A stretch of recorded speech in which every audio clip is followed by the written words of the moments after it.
एउटै भाषा बोल्ने मानिसहरूले आफ्नो नाम कमाउने विचार गरे।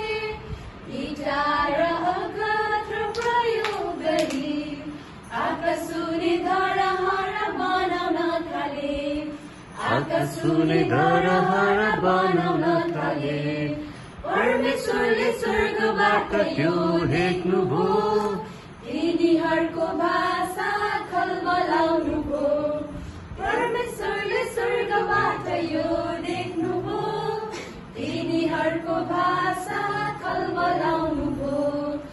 अनि भाषा बुझ